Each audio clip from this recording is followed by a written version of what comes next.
Sure, it's the right angle. It gives me the best. Nah, you look good, man. Pause. So, introduce yourself to everybody. Biltmore Black, Phoenix, Arizona. 45 years old, 44. Nah, bring it back. Nah, go ahead. Go ahead. You good. Biltmore Black, Phoenix, Arizona. Pretty much that, you know. So, you said, what's your age? I'm 44. So the reason I'm interviewing right now because there's this big debate going on between the new age of rappers and musicians. Well, at least in the hip hop genre, there's this debate going on, and it seems like they're turning the young against the old. As far as I'm concerned, the legendary rappers, they were all in their mid 30s, 40s, 50s. Jay-Z, Nas, they were all well in their 40s. Even somebody like Drake is like in his early 30s, pushing mid 30s, pushing 40. You know, and they got this thing. Oh, they got this new saying: old heads, old heads. Well, oh, y'all don't know nothing about the new shit. Is different. And I want to talk to you about how do you feel about this whole young head, old head, how they're trying to separate hip hop and turn it into young and old hip hop. Well, and how do you, and what's your position as a rapper that's in his 40s right now trying to put a project out? And I just want to get your interpretation. Well, first and foremost, I think that, you know, it's an old tactic. You know, you divide and conquer.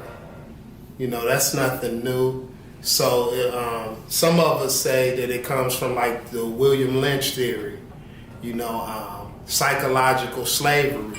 But to really dig deep, you know, some of these, you know, these young MCs, a lot of them grew up without a father.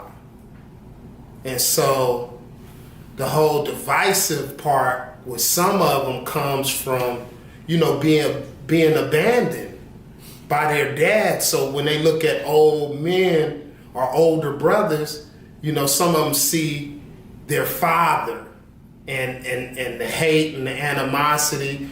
But, you know, I mean, it's always been a tactic used by white America in order to divide, you know, from the institutional racist side of white America, you know, the divide and conquer tactic. So it's pretty much ignorance.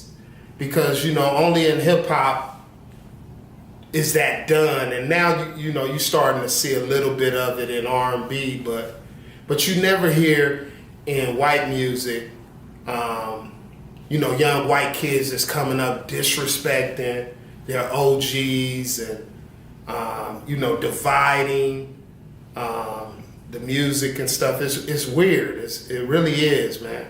Yeah, you brought something to my attention, and I'll speak about it briefly about that Jacquees situation. I don't know if a lot of people here know who he is, but he's an artist signed to Birdman, Cash Money. I know. And a couple weeks ago, there was a video of him where someone was saying TMZ was interviewing Keith Sweat, a legendary R&B singer, writer, songwriter, producer. They was interviewing him, and Jacquees popped up in the camera and said, and the thing is, I had no thoughts about Jacquees other than he's a singer, and I see him, and okay, I see he's doing his thing. If he's working with Birdman, he's on his way to the top. But honestly, after that video, I look at him as a fuck nigga, because, as a fuck boy. I don't want to use the word nigga. I look at him as a fuck boy because, you know, he totally disrespected Keith Sweat.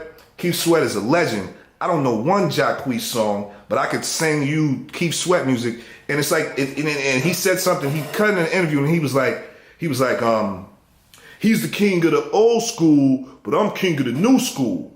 And I thought it was all one school. I thought being smart and educated was all one thing. I thought any college you go to when you get a degree, it's only one goddamn, you know what I'm saying? Like I don't see old school, new school. I think it's just one school, and it's being smart, being educated, being successful. I don't see an age. What do you feel about that whole Jacquees shit? First and foremost, I wouldn't call Jacquees a fuck nigga. Well, I'm not going to go as far as to say a fuck nigga, but that was some fuck.